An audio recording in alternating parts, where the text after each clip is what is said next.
Hey everybody, welcome to another episode of Packers Select Podcast. I'm your host, Will Thomas. Today we're going to be covering over OTAs and minicamp coverage. I know it was a little bit ago, but I was there. I got to take some photos. And I'm just going to touch on a few things that I noticed from the rookies, as well as a few things that I noticed from the pros.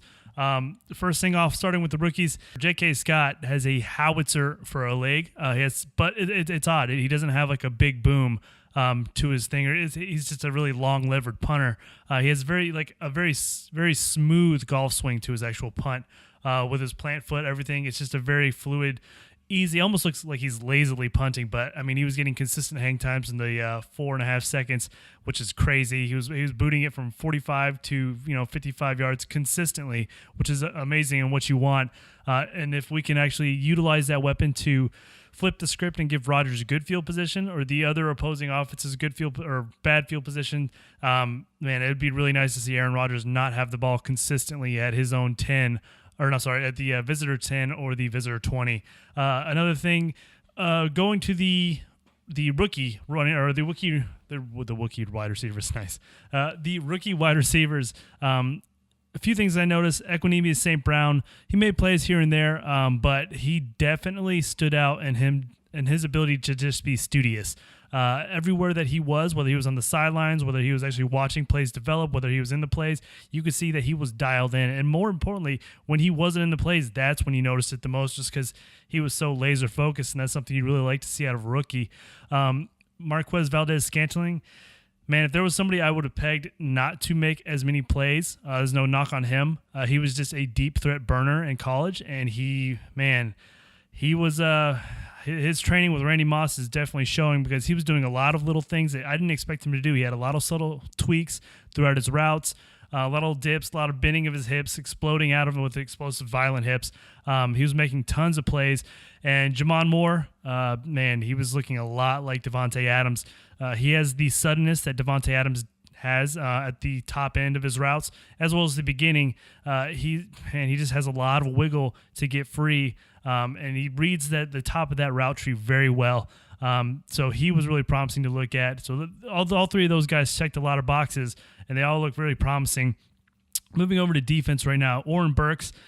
He got to show his range a little bit. I noticed he was a very twitchy player, but I mean, he's the type of athlete who out of pads should look amazing. I really want to see him in the trenches and with shells on, just because I know the one thing that he did struggle with throughout his collegiate career was shedding blocks and getting off of contact. And I understand that is probably a given based off him converting from a safety to an outside linebacker and then finally settling as an inside linebacker.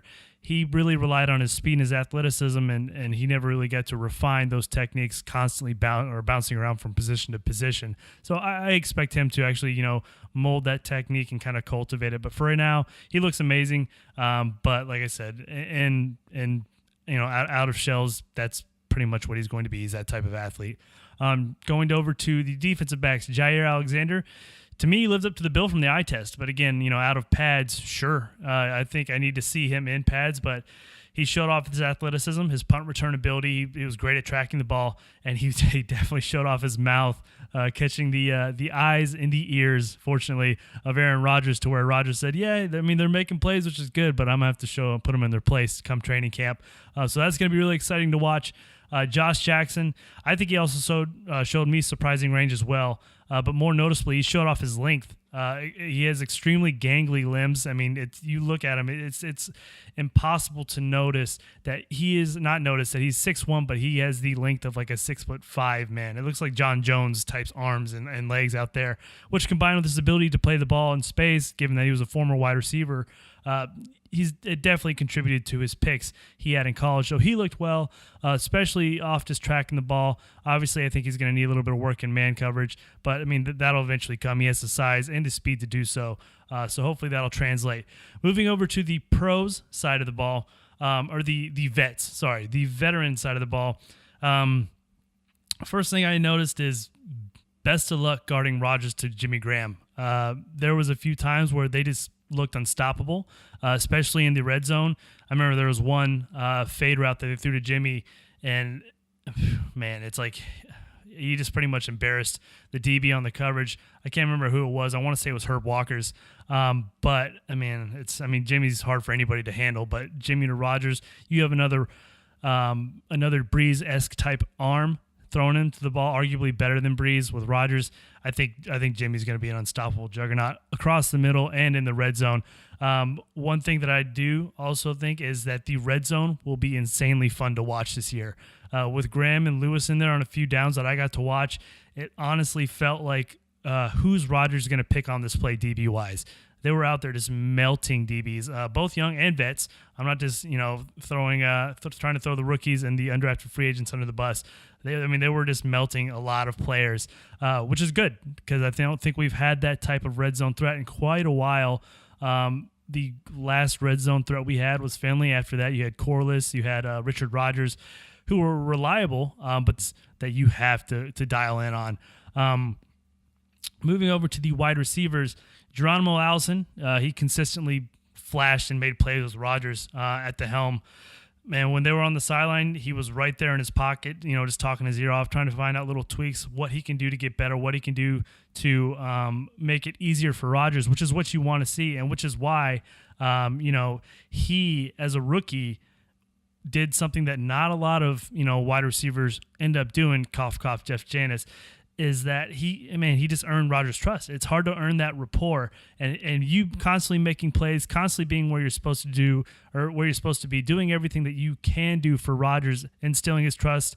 That's how you build rapport, ladies and gentlemen. So he was doing great. I really still think, and I hold true, that he's the dark horse for me to win that outside other perimeter wide receiver position opposite of Devontae Adams. I think Cobb's going to be in the slot. And then I think we end up keeping 6, possibly 7, more than likely 6 wide receivers, given the big 3 that we drafted. And who knows whether it's Jake Kumaro or whether that's Trevor Davis. He'd been making noise.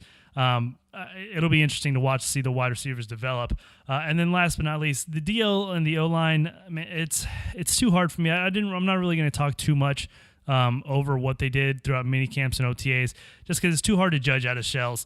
Since they're really limited on what they can do. You can see them, their explosive abilities, but you can't really see, their physical prowess. You can't really see a lot else to that. You can't see them, how aggressive they are, how they handle doubles, how they shed blocks, all that stuff, all their techniques, because it's relegated to just out of shell stuff. One thing I did notice, Mo Wilk was fun as a shiny new toy. He's evident his size and his speed out there, along with the D-line, is going to be a lot of fun. I think him, Kenny Clark, Mike Daniels, they're going to have a field day up in front of that base. And then you have everybody else trickling down. I really am looking forward to Montavious Adams coming back, proving why he was a third-round pick, because I loved him at Auburn. I know he had the one down year where people question his work ethic, but when he came back, man, that guy was a monster. So those are things that I noticed throughout mini camps and OTAs. I'm going to try from now on to keep these podcasts to about 10 minutes or less, just so you can kind of get everything that you need to know for the Packers involving the draft picks, their progress, as well as overall team coverage in a meat and potatoes form, just so you can get in, get out, and go on with your day. So that concludes this Packers Select podcast. Thank you, guys.